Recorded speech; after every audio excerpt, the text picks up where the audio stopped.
don't think it's overstating it whatsoever. I know in at least one case where the Chinese are on one of our radio frequencies.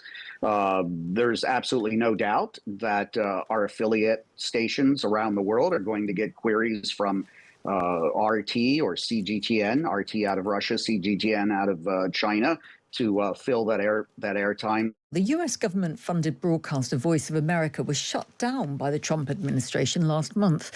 For 83 years, VOA had broadcast into countries whose governments censored free information. This is a voice speaking from America. A voice from America at war. Our voices are coming to you from New York, across the Atlantic Ocean to London, from where they are relayed to you in Germany. Today, America has been at war for 79 days. Daily at this time, we shall speak to you about America and the war. The news may be good or bad. We shall tell you the truth. Well, the mission for Voice of America is to broadcast reliable, objective news in countries where press freedom is in short supply.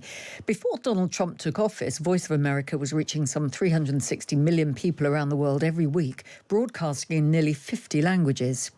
Donald Trump has long criticised VOA, which is funded by the government. He's accused it of having a radical, a liberal bias. He moved quickly to issue an executive order shutting it down. But yesterday, a federal judge ordered the Trump administration to restore all jobs and funding for the Voice of America and other US-backed news outlets, ruling that efforts to dismantle it violated the law and Constitution.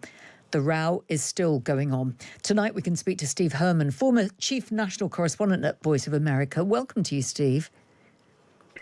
Carolyn, good evening. One correction, I am technically still the chief national correspondent of the Voice of America. And long may you be, and hope that you can get back to work soon. I'm sure that's your hope. But it seems that things are just in a moment of flux. So let's start back at the beginning, the day that you heard that you had been shut down, and then we'll develop into what happens next. But just give me a sense of when you got the news and what your colleagues have said about it. Well, we heard in middle of March that we were all being not allowed to go to work, that all the programming would stop. The transmitters were silenced. The satellite transponders went into loop programming. And for more than a month now, there has been no fresh VOA news bulletins, no original programming. Did you have any warning? warning? No explanation. No, we had absolutely no warning. I don't think anybody saw this coming. There had been indications that perhaps VOA would be streamlined. There was talk about reform, but an absolute and total shutdown of the Voice of America, which had been on the air continuously for 83 years. We did not see that coming. The Trump administration has accused the Voice of America of liberal bias. They say cost saving is necessary, and the White House has called you anti-Trump. Can you see where they're coming from? No, I cannot. Let me take those on sort of one by one. As far as cost savings, that's not for the executive branch to decide. The funds have been allocated, authorized by an act of Congress. The president approved those and cannot unilaterally take away all the money in order the shutdown of the Voice of America. Now, 2 federal judges have said that is exactly the situation. As far as bias, we are mandated by law to not be the voice of any particular administration, to be fair and balanced. Every story goes through 2 editors. If there's political content, it goes through a 3rd editor, a balance editor. People can go to the voanews.com website as long as it remains up, frozen in time now, and read all of our stories, look at our television pieces, listen to the radio broadcasts, and make their own decision about whether there's some bias there. And I can assure you that if the Voice of America were consistently biased, Congress would intervene. Well, if that's the case, in that regard. Why did Trump do this? You'll have to ask Donald Trump. Much as I would love to, that's very unlikely. How many of your colleagues have been affected by this? 1,350. There's two categories, and there's a Damocles sword hanging over both categories. We have our contract reporters who were told that they would be terminated at the end of last month. That's on hold due to both the temporary restraining order and the preliminary injunction now. And then there's another 800 or so of us who are staff correspondents. And right before the restraining order was handed down, the agency had informed 3 of the labor unions that they were going to RIF, or reduction in force, nearly everyone who worked at VOA. So the judge has referred to this as an arbitrary and capricious move and with absolutely no justification, and that the argument from USAGM in their court filings that they're just trying to reform, to streamline the agency, and they're taking time. It's on pause. Both judges have said this does not pass the smell test. Yeah, a federal judge has ruled in your favour earlier this week and ordered the government agency to bring the second federal judge to do so. Yes. Yeah, but now we've just heard that the Trump administration are appealing that, which Correct. means presumably that you are still in that state of flux where you can't go back to work, even though a federal judge has ruled in your favour. What happens now? Well, there will be some sort of proceeding at the appellate court level in federal district court here in Washington, D.C. That's a 3-judge panel. They have a number of options. They can say, we totally agree with the district court judge and everybody at VOA should go back to work and the broadcast should resume. They may say, well, part of this judicial decision we like or we don't like it. And I expect that whatever comes out of the appellate court will then be appealed to the Supreme Court. I'm not a lawyer. I'm just a journalist on the front lines of VOA, but we can look at what happens in other similar cases, and then the Supreme Court will decide to hear this case or send it back to the district court judge. But from talking to our lawyers, what appears to be inevitable, since there are a number of other cases similar to this affecting federal agencies, that this argument of executive overreach, which is what we're contending is happening here along with First Amendment violations, freedom of the press, that argument about executive overreach, whether it's this case or a similar case, is going to be taken up most likely by the U.S. Supreme Court at some point. Indeed. I mean, and on that very point, I suppose it's no consolation to you to know that you're not the only people in Donald Trump's sights. The wider media community has been affected. He wants to change the lineup of people who can ask questions of his official spokeswoman in the White House. And, of course, he's been taking on academic institutions like Harvard University, Harvard fighting back very hard. Yes, I'm a member of the White House Correspondents Association. I was in the White House virtually every day for 5 years. I covered the entirety of the first Trump administration, the first year of the Biden administration.